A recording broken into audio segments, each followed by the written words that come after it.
Before the saga that lays bare every trial of Space Marine recruitment begins, leave your mark of honor, brothers. A like, a subscription, and a comment shall be your oath to the sons of Russ.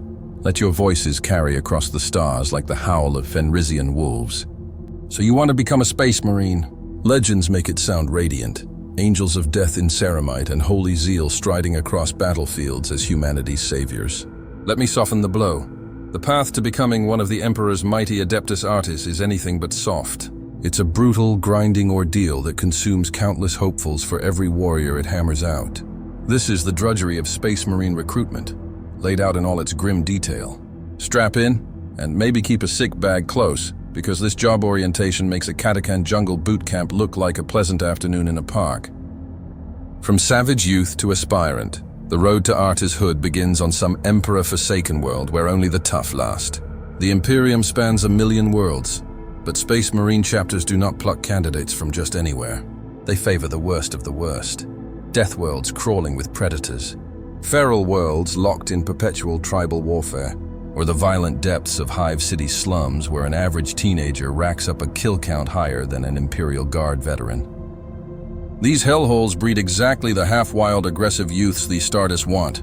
On peaceful civil worlds you might find well-educated, polite kids, but polite doesn't cut it when you're forging superhuman warriors. Chapters hunt for ferocity, resilience, and a killer instinct skirting the edge of psychotic. If you happen to be a murderous teenage gang boss from a Hive underhive, congratulations, you might as well have Space Marine recruit stamped on your brow. Each chapter guards its own recruiting grounds. Some, like the Space Wolves, take Born in Battle to its extreme, drawing from Fenris, a realm of endless tribal war and colossal sea monsters. Others, like the Ultramarines, favor structure, choosing from the finest of several civilized worlds within their realm of Ultramar, where warrior mice drill youths to peak human standards. Whether a tribal champion or a top-scoring cadet, every candidate shares one trait: exceptional survival in merciless environments. And they're almost always male and adolescent. The gene tech of the Astartes only works on males, and it works best on bodies that haven't finished growing. Sorry, ladies and old folks, the Emperor's miracle brew isn't for you. Initiation targets the very young. They really do seize recruits while they're still shaping into who they'll become. Begin the process too late and your bones are set, your tissues stubborn. Try converting an adult and you're more likely to end up servitor fodder than a Space Marine. On many recruitment worlds, most people know Space Marines only as mythic sky warriors, angels who appear on rare occasions. Picture it. A colossal armored figure, a living legend, descends from the heavens to proclaim that the strongest youths must face trials for a chance at a grand destiny among the stars. In plenty of societies, having a son chosen is the highest honor imaginable, even though the poor soul will likely never return and may die screaming in a laboratory if he doesn't fall on the trial field first. But honor is honor, right? Whole tribes, clans, and families yearn for that moment, retelling tales of ancestors taken by the Sky Warriors. On more developed worlds, people understand what the Adeptus Astartes are. They know that if little Janice down the street gets picked, he's hit the cosmic jackpot and also signed up for near certain death. We'll get to that. In some places, a bloodline with an ancestor inducted into the Space Marines rises to nobility. Portraits of the Chosen One hang in village halls, and people pray to his memory as if he were a saint. All that reverence stacks even more pressure on the young to prove themselves worthy when the angels come recruiting. The deadly trials. Here's the first great hurdle, and for most, the last. No one becomes a Space Marine without demonstrating, in blood and sweat, that they deserve it. Remember, each chapter is a warrior brotherhood with its own traditions, so the trials vary widely, and arduous barely begins to describe them. The tests laid before an aspirant would make a Navy SEAL selection look like nursery play. These are life or death challenges, often literally. Out of hundreds or thousands, only a handful pass. Many of the rest die trying. Grim? Absolutely. Optional? Not if you want to join the estates. Some trials wear the mask of local ritual. A chapter might have woven its tests into a tribe's coming-of-age rites generations ago. So a teenage warrior believes he's undertaking a sacred hunt or dueling rite, unaware the Sky Warriors watch from the shadows, judging every move. Other trials are overt. The Space Marines arrive and openly challenge the youth to compete for the honor of joining them. Cultures differ, but the constant remains. The trial is insanely hard and most candidates won't emerge alive or whole. Consider a few common themes to see what these poor aspiring souls endure. Trial by combat, blood duel. As straightforward and savage as it sounds, the aspirants fight, often to the death, until only the strongest or the luckiest remain. The style depends on the culture. Stone blades and raw fists in a tribal arena, swords in a knightly tourney, or bare knuckle brawls in some underhive pit. The blood duel is widespread because it's efficient. You want killers? Make them prove they can kill. On some worlds, it's a massive free-for-all or a ladder of duels, thinning the field from hundreds to a final 10. If the chapter needs 5 new recruits in that intake, the last 5 standing might get the golden ticket. If they need only 1, well, last man standing becomes painfully literal. And yes, to the death means exactly that. Aspirants may straight up murder their peers to claim victory. Elsewhere, it's first blood or submission, with Space Marine overseers stepping in before the finishing blow. But don't mistake that for mercy. These fights are no holds barred. Bones shatter, eyes are gouged, bodies are broken. An apothecary might patch up a promising candidate who had his arm torn off if he showed something extraordinary before being maimed, but they won't bother unless he proved it. Many famous chapters favor this path. The Blood Angels, for instance, are known to stage lethal combat tourneys among their aspirants. The name Blood Angels should tip you off that they're not shy about a little red on the sand. The ferocious space wolves love a good brawl as well. They're young warriors testing courage and fury in raw knuckle fights or blade duels. Even the stoic Imperial Fists have been known to set aspirants against one another in punishing contests of martial skill. It's primal, it's savage, and it's brutally effective at cutting out the weak. If you emerge victorious, or simply survive long enough to impress the judges, in a blood duel, you've shown the raw physical power and killer instinct worth considering. Congratulations. That was the easy part. The Great Hunt, hunting the hunter. In many cultures, a rite of passage demands bringing down a deadly beast. The Space Marines eagerly co-opt that theme. In this trial, an aspirant, or Asmal band, is tasked to slay a fearsome predator that terrorizes the land. We're talking creatures normal folk consider unkillable. A gargantuan venomous scorpion in the Rad deserts. Aim an eating swamp reptile. A massive wolf from the ice plains. Even a Xenos horror if the world has nasty visitors. Sometimes the proof is a trophy, the beast's head, a pelt, a fang. In other variations, the mission is to capture the monster alive, which is exactly as suicidal as it sounds. This isn't just about brawn. It's a test of cunning, endurance, and cold nerve. Track a predator across its own territory with minimal gear, and the hunter becomes the prey. One misstep and you're a chew toy. Some chapters even seed their worlds with exotic nightmares to keep the ecosystem interesting, ensuring the locals are always fighting something that can eat. Them, and thus forging tougher youth. Yes, you heard correctly. If the native fauna aren't lethal enough, the Astartes might quietly add a few extra man-eating critters. Forget terraforming, call it terror-forming. A classic example, the space wolves, yes, them again, sent aspirants on the trial of Morai, forcing them to survive the murderous Fenrisian wilds and slay a massive Fenrisian wolf, or Asnau troll. Picture a young Northman stalking an ice-fanged superwolf the size of a car through blizzards, armed with nothing but a spear and raw guts. Most end as red smears in the snow. The rare soul who limps back to the fortress with a wolf pelt has earned his place. The Dark Angels, drawing on their knightly heritage from the days of Caliban, run a similar tradition. Hunt a great beast, often warped by chaos in the deep forests, a homage to their Primarch's legends. Completing a hunt signals resourcefulness, patience, and the courage to meet horrors head-on. All essential qualities for a Space Marine. Survival of the fittest, warrior's provenance. War never stops in the 41st millennium, so some chapters ask, why stage trials at all? Just watch the youngsters inside real conflict and choose those who rise. On worlds where life is one endless battlefield, recruitment can be as cold as observing the wars already raging. Feral tribes and hive gangs are always fighting over something, resources, revenge, pride. Space Marine recruiters, chaplain or veteran scouts may covertly monitor these clashes, tracking which youth show reckless bravery, razor skill, or a frankly ridiculous body count. When a clan or crew finally stands atop the heap of corpses, the statists descend. We'll take him, and him. The rest of you, thanks for playing. In darker cases, chapters actually nudge the bloodshed along to guarantee a steady crop of hard cases.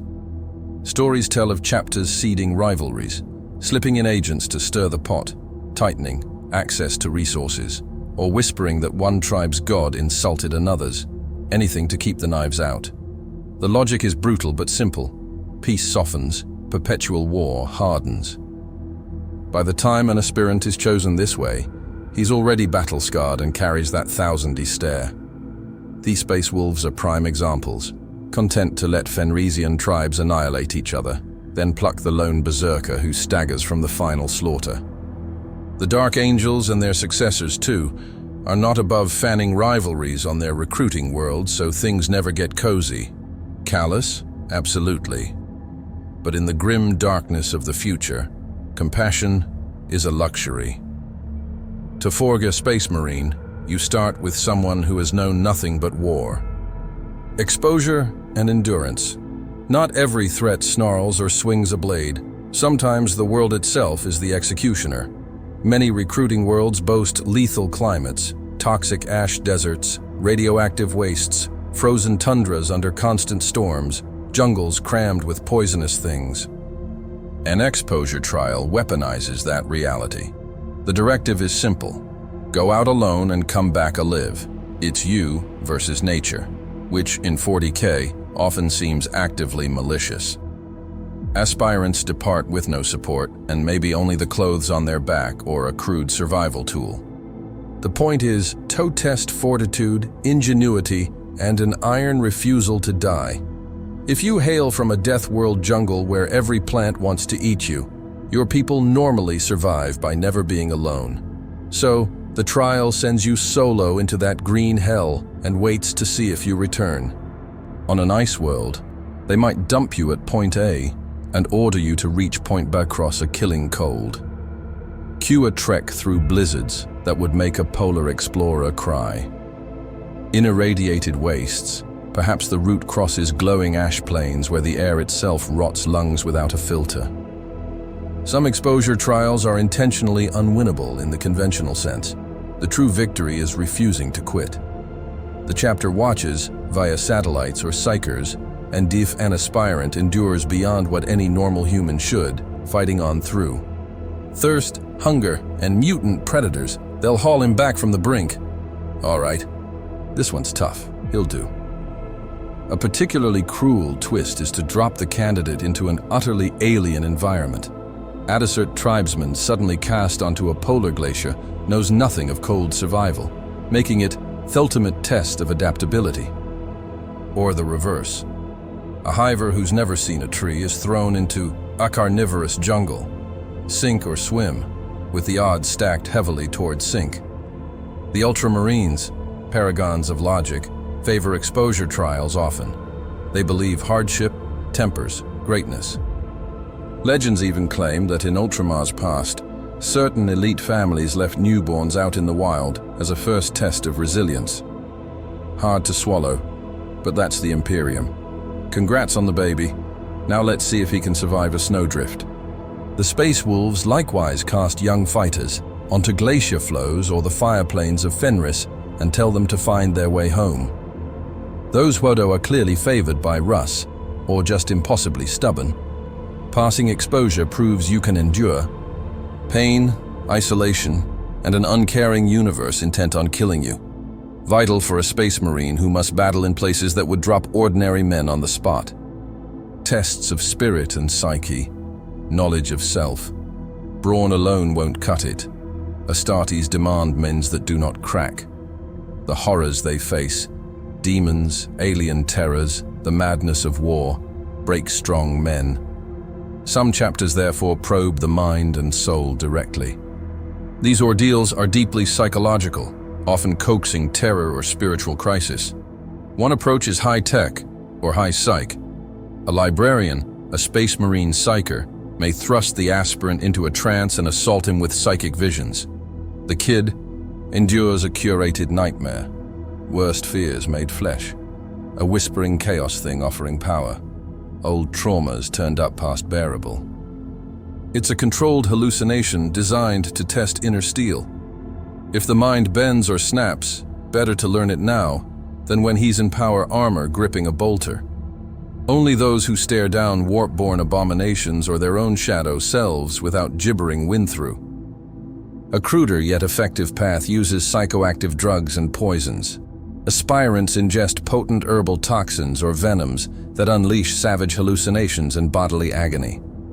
The ordeal can plunge them into delirium, where they wrestle phantoms only they can see, a self-inflicted hell.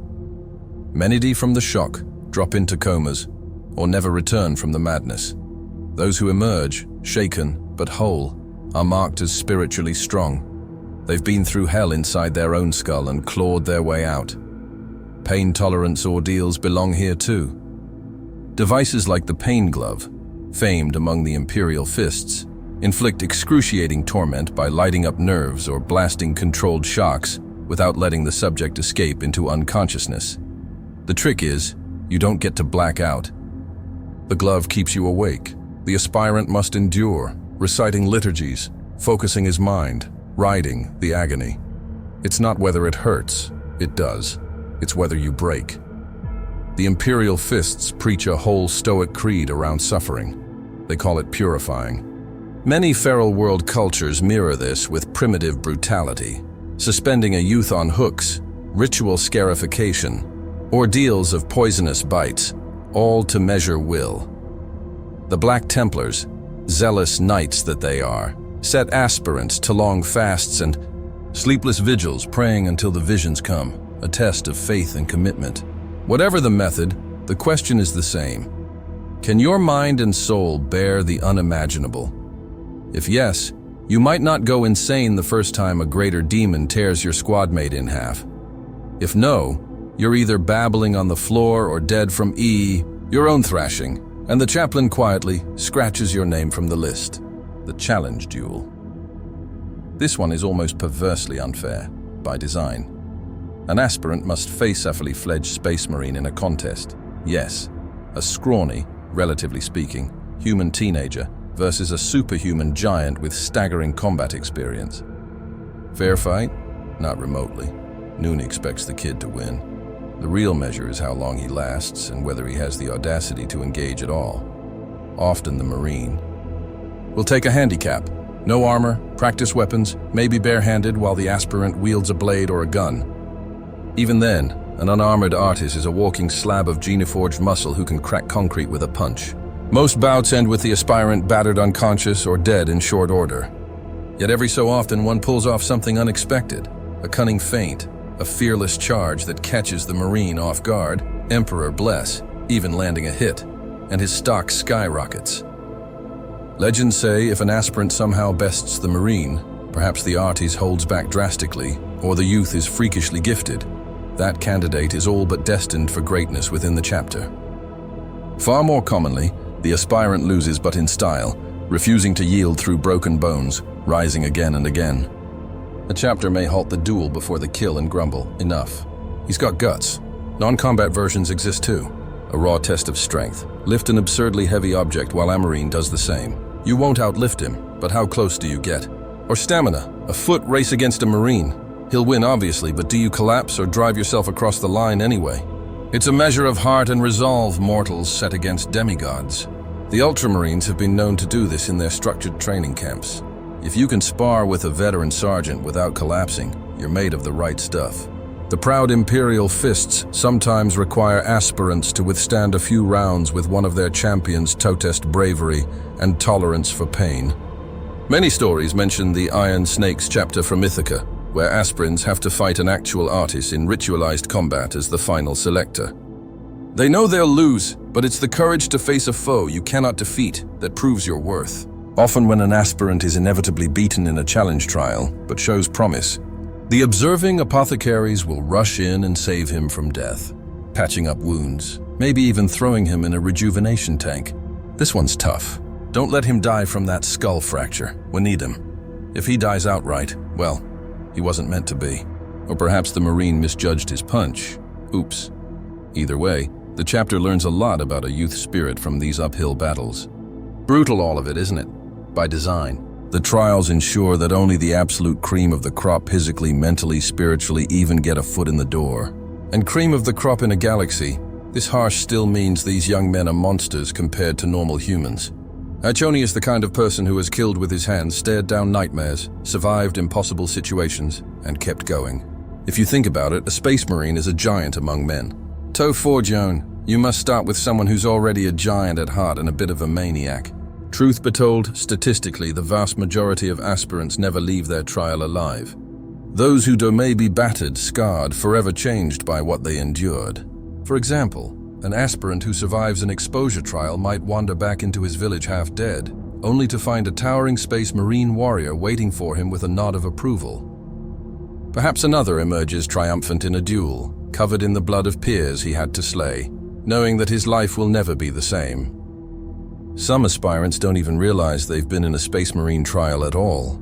If the tests were veiled as local rituals, a young man might suddenly be approached by an armored giant he thought was a myth and be told, "Come with us, boy." Imagine the mix of awe and terror. One minute you're celebrating winning the tribal hunt. The next, a huge gauntleted hand grips your shoulder and leads you to a shuttlecraft. You probably don't even get to say goodbye to your family. Actually, depending on the chapter, you might some allow a brief celebratory send-off in the community. Others just whisk the candidates away immediately to maintain mystery. In many cases, the families and onlookers rejoice when a son is chosen.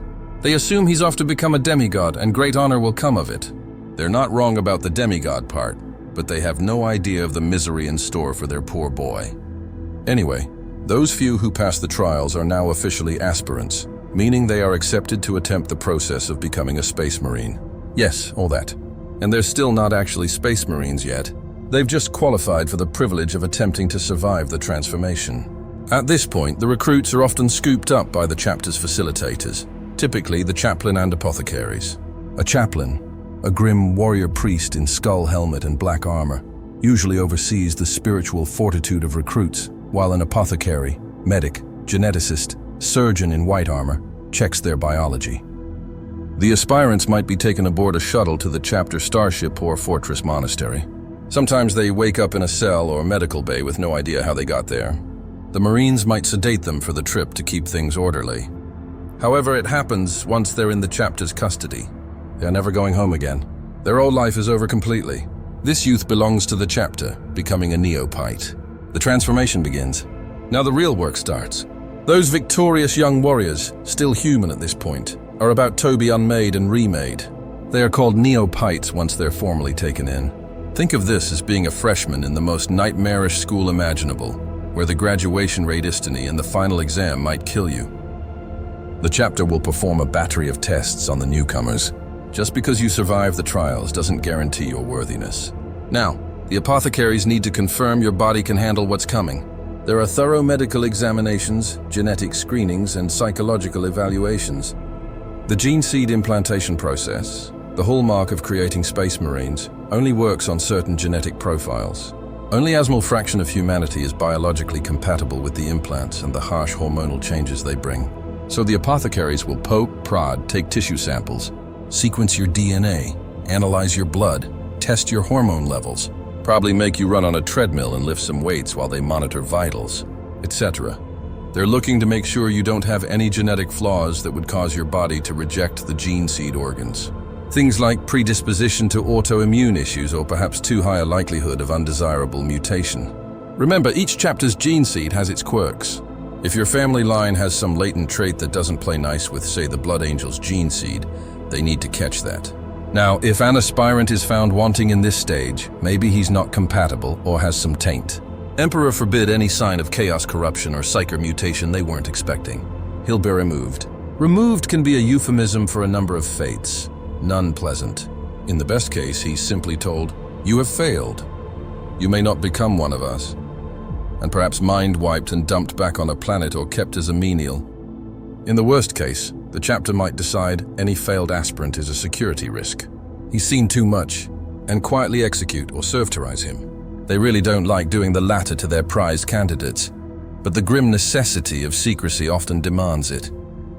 So, if you're in that lucky top 5% who survive the trial, you need to be in the lucky subset of those who are biologically fit for implantation. No pressure.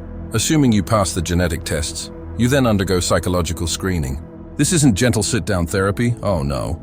Chaplain or librarians might use psycho-indoctrination machines, or even telepathic probing to scour your mind for weakness, impurity, or lingering loyalty to anything other than the Emperor. Are you truly faithful? Any hidden fears or doubts that might make you hesitate in battle? Are you mentally stable? Well, stable enough for a life of sanctioned hyperviolence. Since you were likely a savage youth or hardened gang anger, you probably have a very aggressive mindset. That's good, but they must ensure you can be controlled and conditioned properly. The ideal recruit is aggressive but also trainable and loyal. If someone's too independent or shows signs of resisting authority, the chaplain will note that as a big problem. Space Marines need absolute discipline and unity. A lone wolf maverick outside of certain chapter cultures might get culled or re-educated harshly. At this stage, the chaplain might begin the first lessons of indoctrination, drilling into the aspirants, the chapter screed, the imperial truth or the imperial faith, depending on chapter, and the notion that they're about to become something far greater than human and must leave humanity behind. It's a bit cult-like, honestly. But then, Space Marines are a cult in many ways. A cult of the Emperor's Khosan warriors. The youths are often in awe.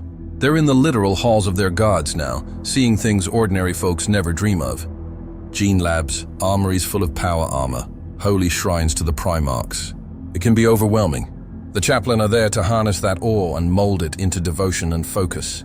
Alright, so by this point, a handful of aspirants have survived the trials and passed the recruitment screening. Now comes the truly gruesome part, the series of implants and surgeries that will reshape them from human boys into transhuman Space Marines. There are 19 standard implants for the original firstborn Marines. Each one a marvel of bioengineering, and from the recruit's perspective, each one an ordeal. The implants are derived from the chapter's gene seed, essentially genetic material that traces back to one of the Emperor's Primarchs. Think of gene seed as a collection of specialized tissues or cultured organs that, when put into a human body, transform it piece by piece. This is not a quick process. It takes many surgeries, injections, and therapies. You don't just pop a pill and wake up a super soldier. The recruit will walk a knife's edge of survival through constant physiological upheaval. Implantation tends to happen in phases corresponding roughly to certain ages or developmental milestones of the neoite. The chapter ideally wants to start early when the body is still growing rapidly. The implants can essentially ride that wave of puberty and warp it to their needs. If they've gotten an older candidate, time is short, and the apothecaries will probably compress the schedule with higher risk. Let's walk through the biological metamorphosis. And forgive me if I wax a bit clinical. It's equal parts science and nightmare fuel. Secondary heart. First up, an easy one, relatively speaking. The aspirant gets a second heart implanted in his chest. Yes, a whole new heart.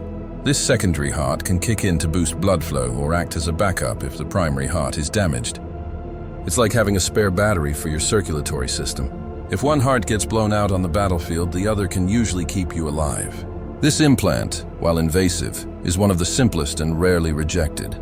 It sets the stage for the more drastic changes to come by ensuring the recruit's body can handle strain and has improved blood circulation for all the upcoming growth spurts. So our friend is now a bicardiac adolescent. Neat, huh? He might feel a bit weird.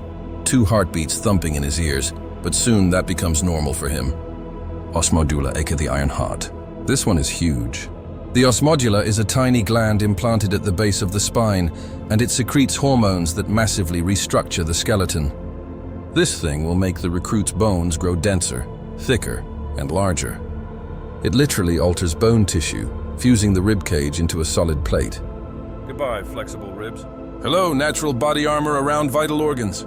It also deposits ceramic-based minerals into the bones, making them super tough. The end result, the kid's skeleton is no longer baseline human. He'll likely be at least a foot or 2 taller, his bones almost unbreakable, and his torso encased in an interlocking shell of ribs. The pain during this process, oh Emperor, growing pains multiplied by 10.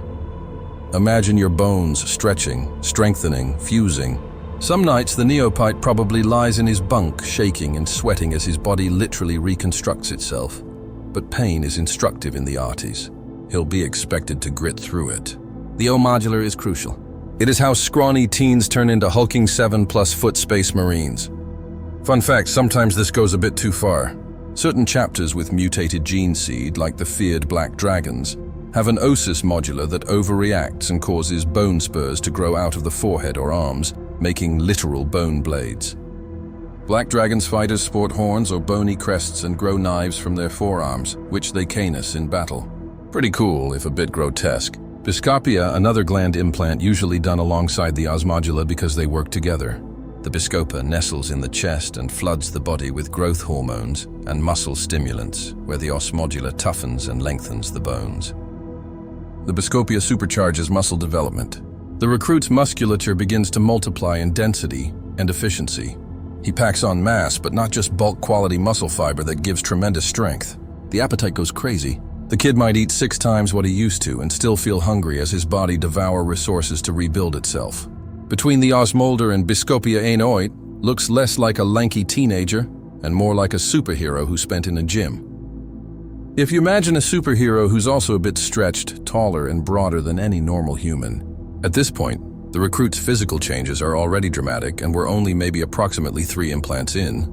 Now, interestingly, around this phase, if the chapter has any special ritual substances they use, like the Space Wolves' Helix or the Blood Angels' Blood Chalice, they often introduce it here to further catalyze the transformation. For example, the Space Wolves have a unique gene seed component called the Kinase Helix, essentially a genetic cocktail drawn from their Primarch Lehman Russ's genome. The Wolf Priests, their apothecary chaplain, have the aspirant drink from the cup of Wolfen ingesting this potent mix. It jumpstarts the gene seed organs and also bestows them with the feral, predatory senses of a Fenrisian wolf if it doesn't turn them into a slavering man-wolf beast outright. Plenty of Space Wolf aspirants fail right here. The Canis, Helixus unstable, and those of weak constitution mutate into mindless wolfen creatures. They must be put down or exiled. It's both a spiritual trial and a physical one for the Space Wolves. They see it as the spirit of the wolf testing the candidate. Only if the aspirin's will is strong can he overcome the savage fury and emerge still in control, albeit now forever bearing a trace of the beast inside. The Blood Angels do something similar, but at a different point. After all their other implants, they perform the incanguination, a ritual where the aspirant drinks a bit of the chapter's sacred blood, said to be drawn from their Primarch Sanguinius's own blood, preserved. In Blood Angels practice, aspirants are actually put into a deep coma in golden sarcophagi after drinking this blood, letting the gene seed work its changes while they experience vivid dreams of Sanguinius's memories. It's an almost religious metamorphosis, culminating in them emerging as full Space Marines. It's unique to the Blood Angels. Trust them to make a Gothic art form out of a medical procedure. But I digress. Back to the organs. Hemasterin. This little implant, usually next after the first 3, alters the blood itself. It tweaks the bone marrow and blood chemistry to be more efficient at oxygen transport and nutrient delivery. Space Marines have supercharged blood. It's bright red, almost scarlet, because it's so oxygen-rich. This helps keep their massively developing bodies nourished and oxygenated. The Hemistermen also acts as a control module for the previous implants regulating hormone levels to make sure the bone and muscle growth induced by osmodula and biscopia doesn't run out of control. You can see the pattern. One organ sets a change, another monitors or refines it. The Emperor and his gene rights designed this process with careful interplay between implants. If one fails or is missing, the others might not work right. Which is why losing gene seed organs is a huge problem for a chapter. Laraman's organ. Ever wonder why Space Marines seem to never bleed out even from nasty wounds? Thank the Laman's organ. It's a small liver-like implant that generates special Laman cells, synthetic superplatelets. If a Marine is cut or shot, these cells rush to the wound and clot almost instantly, sealing injuries with scar tissue in moments. Essentially, Astartes blood clots so fast that only truly catastrophic wounds can make them bleed to death. Minor cuts seal in seconds. Deep gashes might close in a minute. This organ turns a recruit into someone who'by, The end of training can survive injuries that would leave normal medics shaking their heads. It's implanted in the chest cavity and wired into the circulatory system. He's taller, way stronger. His bones are like steel. He recovers from cuts and broken bones with astonishing speed, and his blood is turbocharged. He probably feels the difference. By now, he's likely outperforming any mortal human by a wide margin, but there's so much more to come. Next, the enhancements get increasingly specialized. Catalpsian node implanted at the back of the brain. This is one of the neurological upgrades. It essentially allows a space marine to do without sleep, or rather to rest only tiny bits of the brain at a time. A marine can go without true sleep. The node triggers a sort of trance where half the brain snoozes in micro-sleep mode, while the other half stays alert. Then they swap. The marine can literally sleep with his eyes open, never fully unconscious. For a recruit, getting this implant means goodbye, sweet dreams. Hello, part of their training is learning to utilize this. They won't sleep like normal humans anymore, probably ever again. At most, a marine might take a rest that would equal a full sleep for a human. And in emergencies, they can go with zero real sleep, just these micro rests before needing a recharge. Pretty useful on those long warp deployments or sieges. Of course, plugging something into your brain is delicate. The surgery is risky, and a few aspirants might suffer brain damage or die on the table here if the apothecary makes the slightest error or if the body rejects the node. Also, when the node first starts functioning, the recruit experiences a bizarre period of adjustment. Imagine constant lucid dreams bleeding into waking life as the brain's sleep cycles get hacked.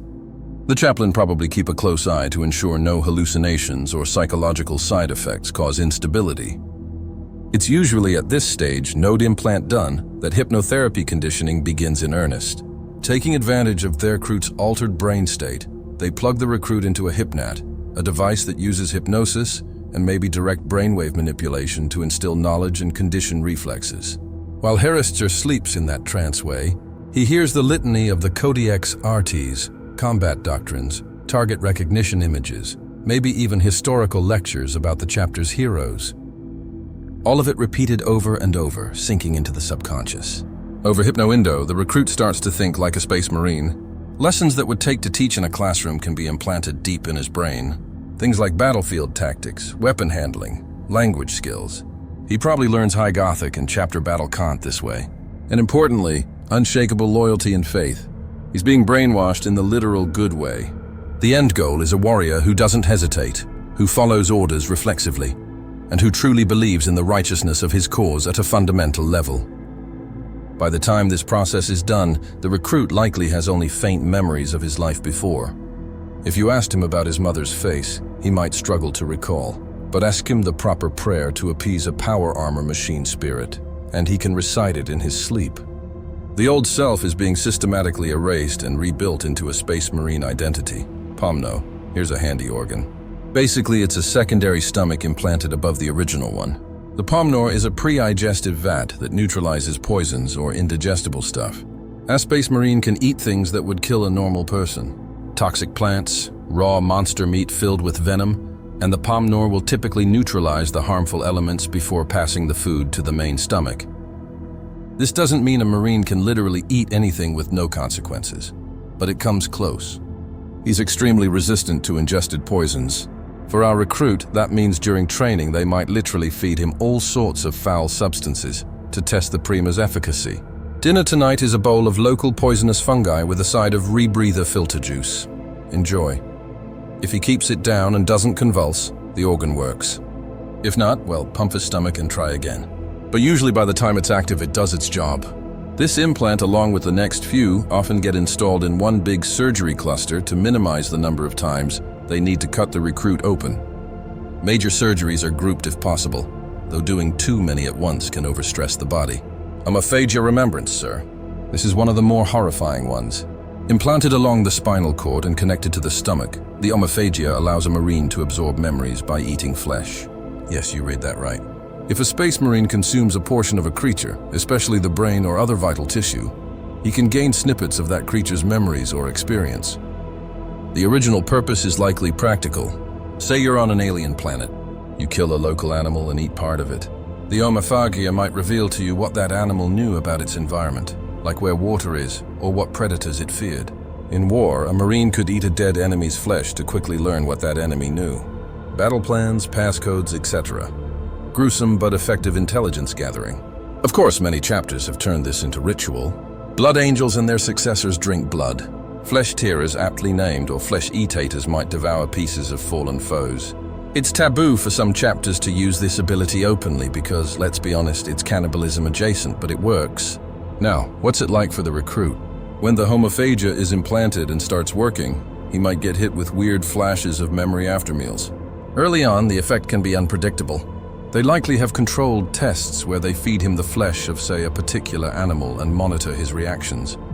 It's a delicate thing. Too much or wrong flesh can overwhelm the mind, but gradually he learns to handle it. Importantly, this organ has side effects. It's why some chapters develop cravings. The blood angel's notorious red thirst, a bloodthirsty craving, is partially blamed on a mutated amagia making them desire blood. There's an anecdote, a blood angel's successor chapter called "The Blood Rinkers" had such an overactive amagia that they literally had to consume blood regularly to stave off madness. They turned it into holy sacrament rather than shame. So for our recruit, let's hope his chapter's gene seed is stable and he doesn't suddenly develop a hunger for human brains. If he does, that chapter's chaplain will have some interesting meditations for him. Multi-lung. This is a third lung capable of processing low oxygen or poisonous atmospheres. After this implant, the recruit can breathe in environments that would choke or kill normal humans. High altitude, underwater with a rebreather mix, heavy toxins in the air.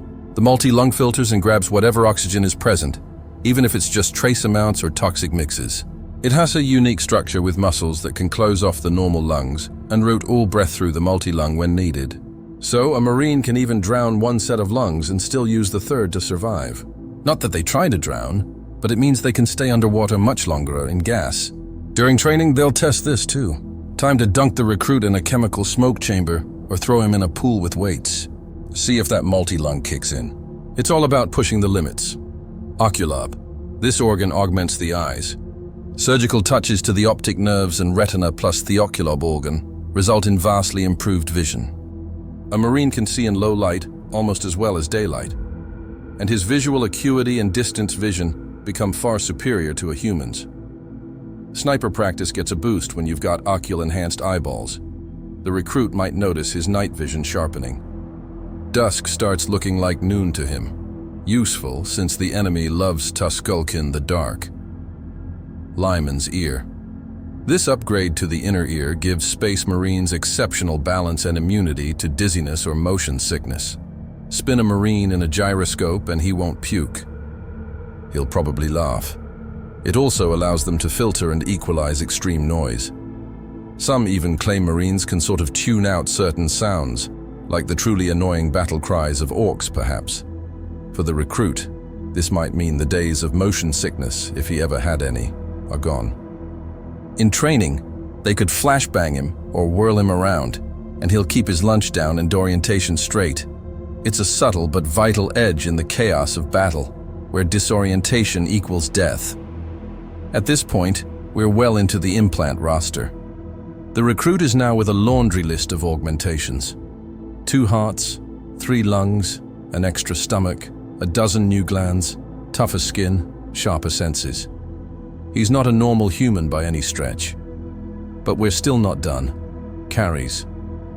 In practical terms, the recruit won't notice much day-to-day from these aside from maybe some discomfort until they settle. But the apothecaries will periodically check on them. Maybe do a biopsy to ensure they're growing right.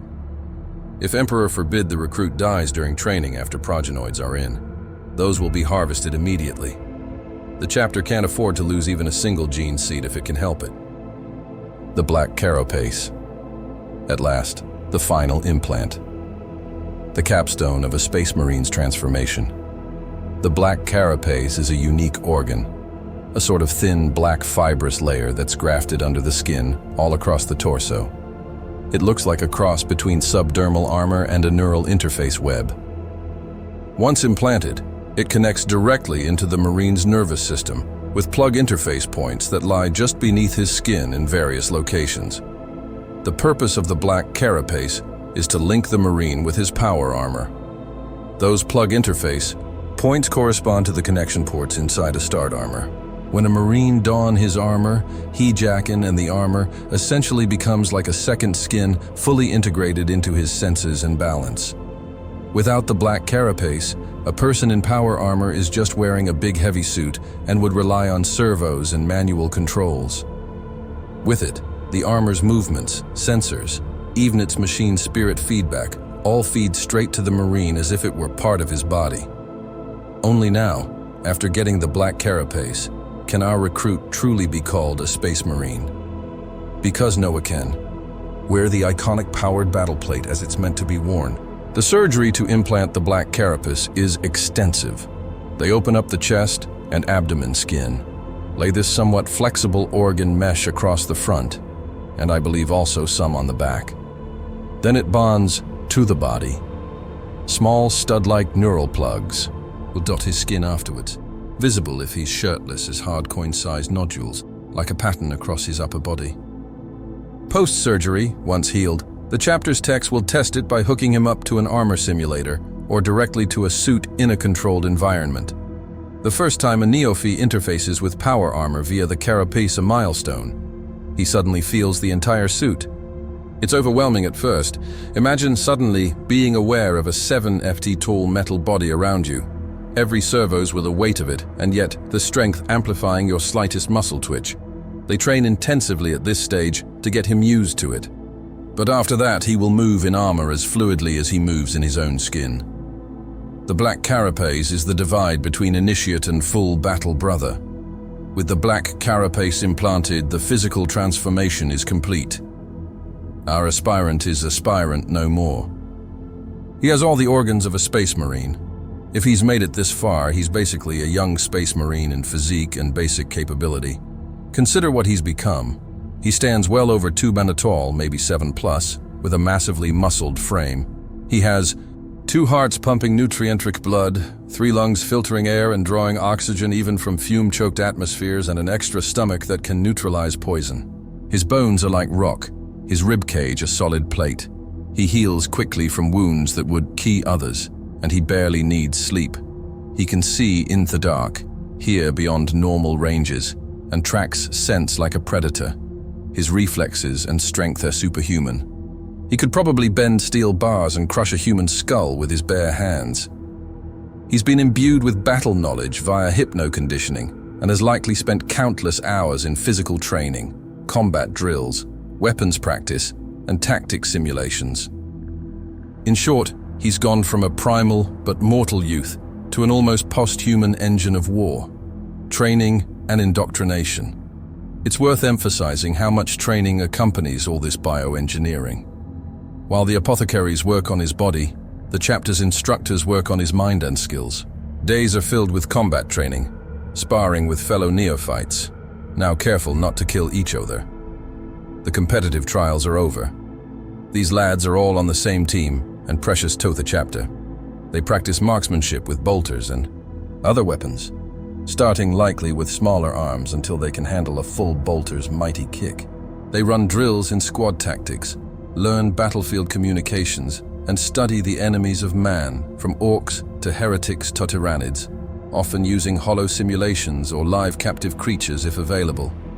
A neophyte might spend an afternoon in the fighting cages practicing knife work, then an evening in their Clusium chapel chanting the catechisms of hate, then in a hypnat session implanting tactical data into his brain and doing a 50-mi run in full gear over obstacle courses. It's intense to say the least. They are forging not just a body, but a warrior who is utterly lethal and utterly loyal. Chaplain continue to oversee the spiritual indoctrination.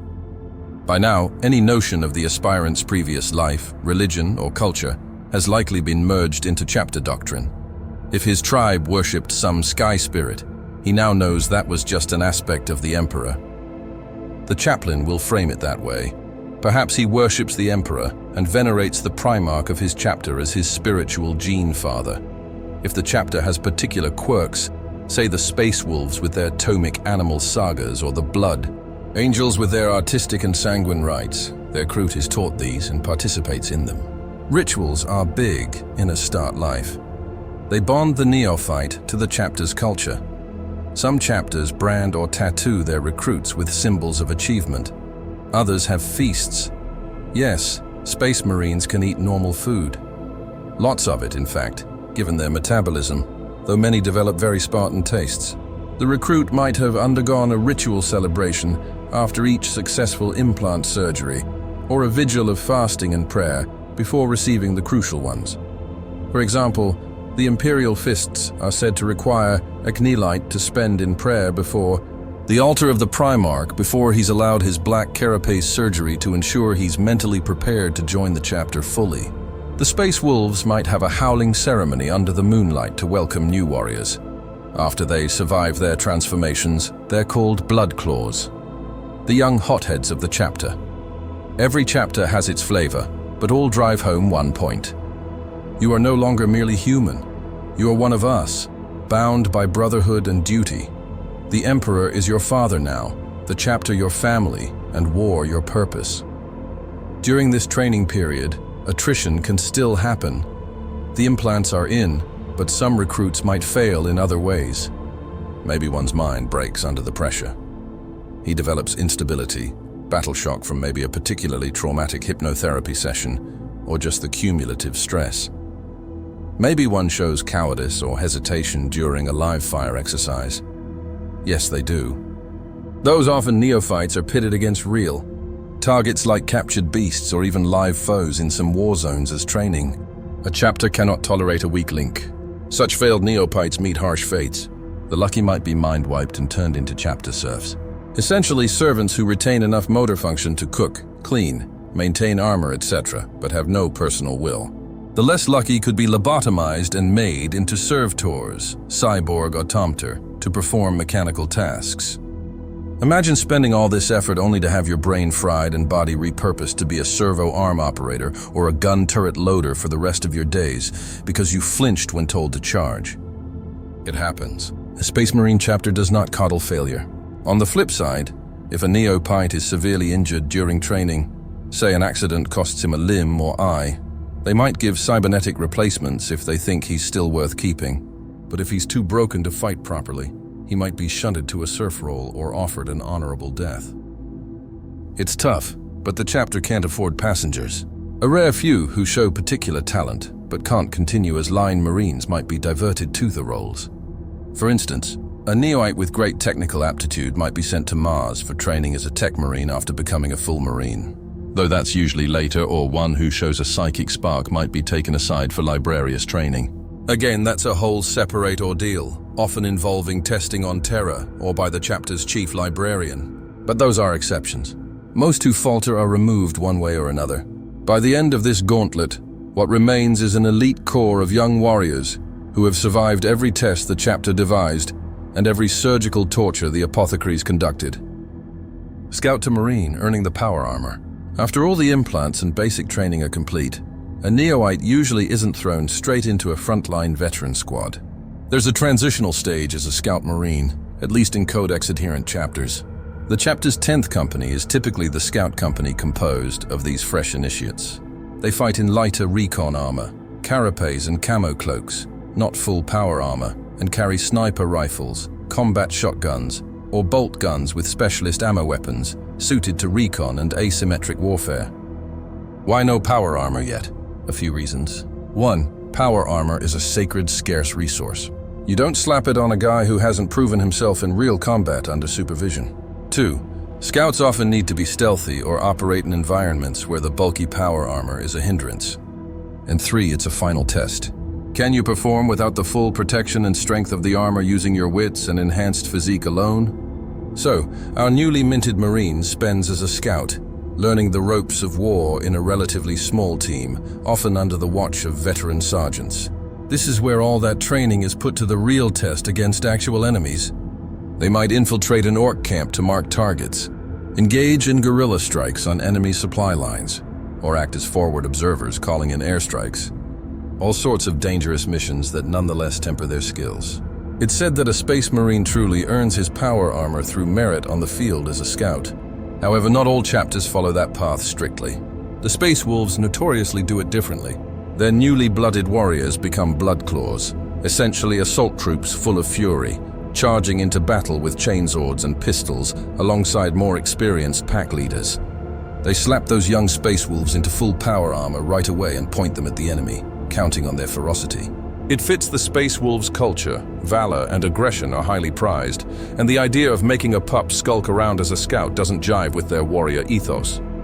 Interestingly, the wolves invert the CEX's idea of a scout.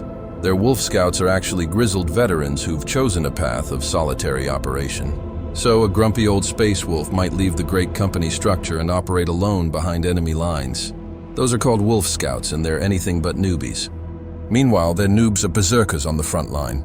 Different strokes for different folks, or different fangs for different wolves, as it were. The Black Templars, a crusading chapter that operates without a set homeworld, also buck the codex a bit. They have no dedicated scout company. Instead, they have a system where each neophyte is assigned to a fully fledged battle brother called an initiate in Templar terminology. As basically a squire or apprentice, the neophyte wears a mix of gear, often a carapace chestplate and maybe pieces of power armor as hand-me-downs, and fights alongside his mentor in battle. The initiate trains him on the going real combat. Over time, as the neophyte proves himself, he's gradually gifted more pieces of power armor until he's fully suited and can be dubbed an initiate himself. It's a very knightly one-on-one mentorship approach, fitting for a chapter that models itself on a holy crusading order. It means a Black Templar neophyte might charge into a heretic trench right beside his master, learning by doing under very close supervision. And if he falters, his mentor is right there to smack him on the helm and set him straight, or drag him out of a fire, vice versa. Most other chapters, especially those descended from the Ultramarines, stick to the scout progression. Some might have slightly different flavors. Maybe a chapter emphasizes Devastator, heavy weapon training first, or assault tactics. But generally, a Marine's career starts in 10th Company, Scout, then moves to Devastator squads, heavy support in a battle company, where he learns fire discipline, then to assault squads, fast attack, close combat, honing aggression, and finally to tactical squads. Jack of all trades, backbone of the chapter. This is the Codex-approved development cycle to ensure a Marine is well-rounded. Of course, a chapter in dire wartime need might accelerate this. If casualties are high and they need replacements now, a neophyte might be rushed into power armor and thrown into a reserve company role earlier. That's risky for him, but sometimes necessity calls. Think of the Crimson Fists. After the disaster of Ren's World, their chapter was nearly annihilated, so the survivors had to recruit and train new Marines as fast as possible to rebuild. Scouts ended up fighting alongside veterans in critical battles out of sheer necessity, and their trial by fire was the real deal. It worked out for some, but many probably died filling boots too big too soon. Anyway, after a period as a scout, which itself can involve multiple combat missions, often extremely dangerous ones, because who better to send on a forlorn hope behind enemy lines than those who still feel they have something to prove?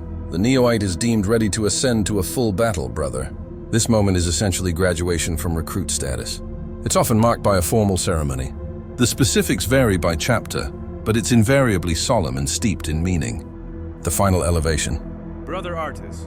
Picture a grand hall in the fortress monastery lit by rows of candles and braziers burning incense. Banners bearing the chapter's heraldry hang from the vaulted ceiling. The chapter's heroes in their polished armor stand vigil. Or perhaps just the company the scout is joining is assembled.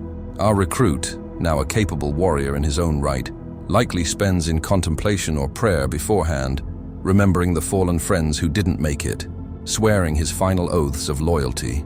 At the ceremony, a chaplain or the chapter master himself might preside. The neophytes come forward one by one. They may kneel and speak sacred vows of devotion to the emperor, to uphold the honor of the chapter, to follow the Codex if they care about the Codex, to avenge the fallen, etc. The chaplain might anoint them with sacred oils, or draw the chapter symbol on their armor or forehead in blood or ash. Symbolically, they often receive their final piece of war gear here. Their full power armor suit in chapter colors, and their bolter, the quintessential Space Marine weapon. Up until now, a scout wears scout armor, usually camouflage, not necessarily bearing the full livery. But now, for example, an Ultramarine scout who's proven himself will don the blue power armor and the symbolic white helmet of a Devastator, or red of an assault, if going to those squads, or just the company markings. Aspace Wolf, who was a Bloodclaw, might earn the right to join a Grey Hunter pack. The more seasoned warriors and mark his armor with a new pack totem. A Blood Angel neophyte would finally wear the blood-red armor of the chapter, leaving behind the black carapace training suit they often drill in. It's a powerful moment. In some chapters, the new Marine chooses a new name, shedding his childhood name to signify rebirth. This isn't universal, but it happens in some lore. The brothers all chant a welcome, perhaps banging gauntlets on breastplates in salute. The newly minted Marine stands and is addressed as brother name for the first time. Hess steps into line alongside his new squad, truly one of them at last. You can imagine the pride. Few humans will ever experience an honor such as this. In that moment, all the pain, loss, and effort crystallize into a single achievement. He's an angel of death now, a warrior of humanity's elite. Of course, trust a Space Marine chapter to not let them get too swell-headed. Usually, right after the ceremony, it's back to work. There's often a baptism of fire coming. Maybe they're deployed to a battle zone to truly test these new Marines. The galaxy doesn't wait politely for you to enjoy your graduation cake. If the chapter's at war, which it usually is somewhere, then you brethren will be sent off to do what they were made to do. Fight the enemies of men with bolter, blade, and righteous fury. Primaris Marines. A new twist. No discussion of Space Marine recruitment these days would be complete without touching on the Primaris development. Saw the introduction of the Primaris Space Marines, a new improved breed of artis, cooked up the Arch Magos Belisarius call under Robout Gilliman's order. Primaris Marines have all the implants we listed. They're now often calling the classic Marines firstborn, plus a few extra. The Primaris organs, the Sinew coils, Magnificat, and Belisarian furnace add even more muscle reinforcement, a boost to the effects of earlier implants, and a sort of built-in emergency adrenaline redemption trigger that can kick up Primaris into overdrive healing or strength when he's on the brink of death. They are on average a head taller and even stronger or faster than firstborn Marines. Crucially, their gene seed was refined to be more stable, less prone to Thosem mutations and flaws that crept into some legions. The chance of genetic deviancy each generation is extremely low for Primaris gene seed, or so the tech priests claim. Now Cole created tens of thousands of these Primaris Marines in labs during his long project. Basically fully grown, fully trained via Hypno-Indo, Marines who were kept in stasis until the time was right. The Indomitus crusade after Gilliman woke up. Those awoken Primaris were just gifted to existing chapters, or formed into entirely new chapters. The Ultima founding. Imagine old chapters seeing these shiny new Uber Marines arriving as reinforcements. Some were grateful, some suspicious. Are these real Marines or Martian witchcraft? Many a crusty chapter master wondered. But beyond that initial influx, the Primaris tech also allowed existing Marines to be crossed into Primaris.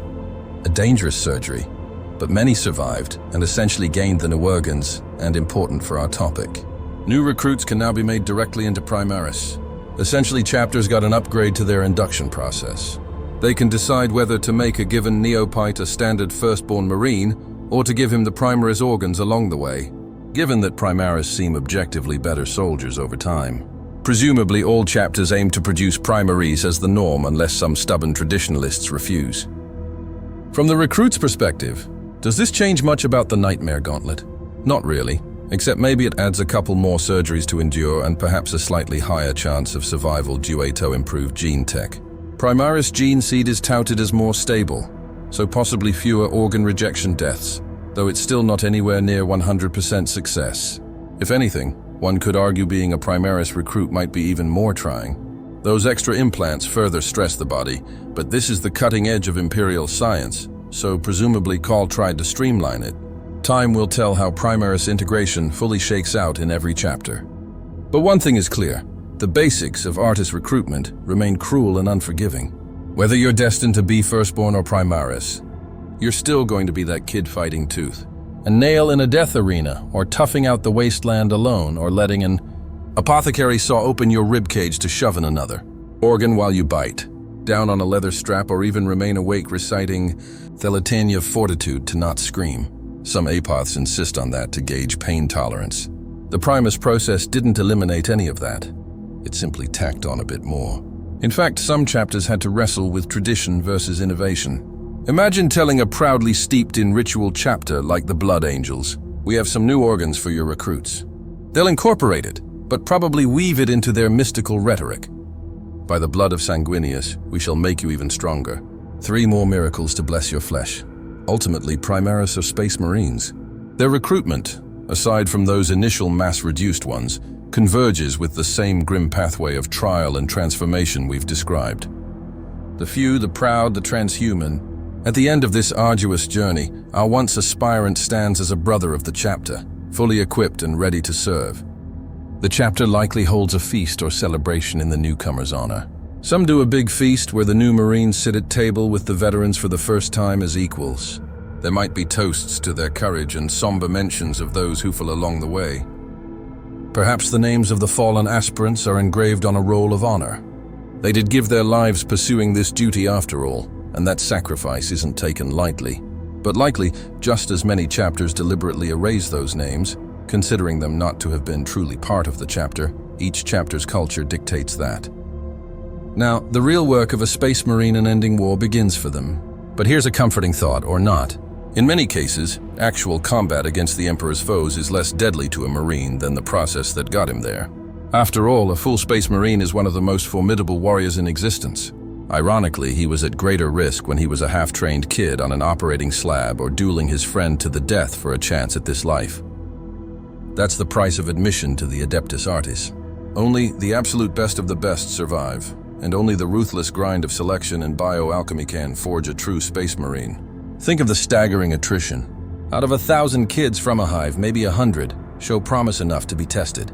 Out of those 100, maybe 10 survive the brutal trials and get picked. Out of those 10, maybe 5 pass all the genetic checksand implantation without dying or going insane. And perhaps 3 to 5 make it through training to become full battle brothers. Maybe even fewer depending on gene seed issues or the chapter strictness. And this isn't considering that some chapters simply have lower recruiting rates or smaller pools to draw from. It's a slow, exacting process. That's why a chapter can't just replace heavy losses overnight. Even if you had 1,000 great candidates, the actual conversion pipeline might yield only 100 Marines. If you're lucky, if a chapter loses too many veterans too fast, say in a disastrous campaign, it could take to rebuild because recruitment and training impose a natural cap. This is one reason the Codex Astarte fixes a chapter at approximately 1,000 Marines, not just to limit power, but because more would beverly. Hard to maintain with stable gene seed supplies. Anyway, the unseen toil. The phrase drudgery of recruitment truly fits when you consider the behind-the-scenes labor involved. For every aspirant undergoing trials, there are chaplain and apothecaries and serfs working tirelessly, observing tribes, setting up tests, maintaining medical equipment, preparing hypnotapes, cleaning up the mess. Yes, someone has to haul away the bodies of all those who failed. Grim work often done by chapter serfs who themselves might be failed.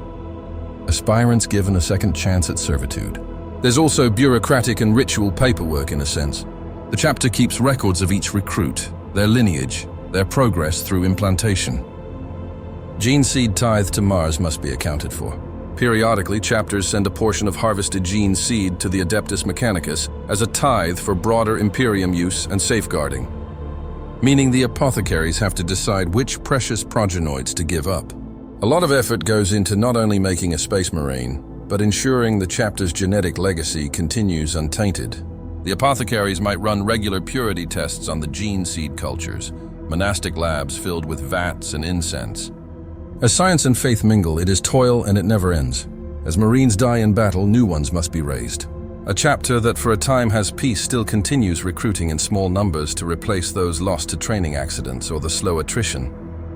A chapter at war might aggressively step up recruitment, which could mean more frequent or harsher trials on their home worlds to get more candidates quickly, perhaps pushing the limits and losing even more of them. The cycle is constant. To the common Imperial citizen, Space Marines are legendary heroes appearing fully formed. They don't see the blood, sweat, and tears behind each one's creation. But we see it now.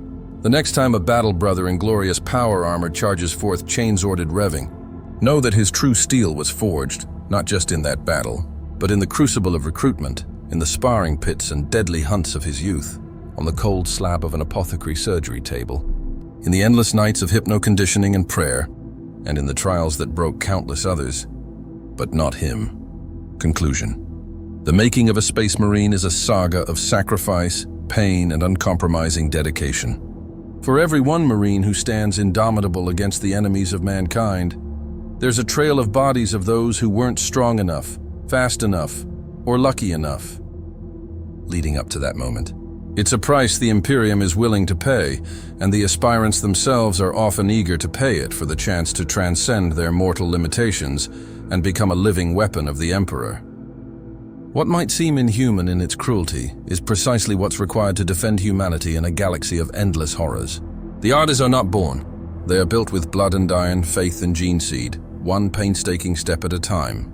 So if you've ever daydreamed about how cool it would be to be a Space Marine, perhaps now you appreciate the reality. The process to get there would likely have killed you 3 times over and definitely made you wish you'd stayed home on the farm. The glory of the Space Marines is earned through unspeakable hardship. In the end, that's what makes them what they are and why they are so feared by humanity's foes and so honored by the Imperium. Each Marine is a triumph of will over limitations, of engineered perfection over frail nature. Each one is an extraordinary individual forged by an extraordinary trial. This then is the drudgery behind the Divine Warrior. Years of toil and terror to create the ultimate soldier. It is a harsh crucible, but from it emerge the angels of death, the Space Marines, the Emperor's chosen, whose mere presence on the battlefield can turn the tide of war.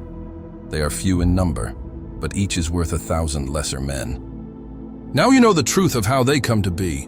It's not romantic or pretty. It's dark and grueling and often thankless. But in the grim darkness of the far future, heroes aren't born. They're made. One agonizing trial at a time, forged in suffering and tempered with an unyielding purpose. And that aspirant is the price of becoming a Space Marine. Victorious aut mortis, victory or death.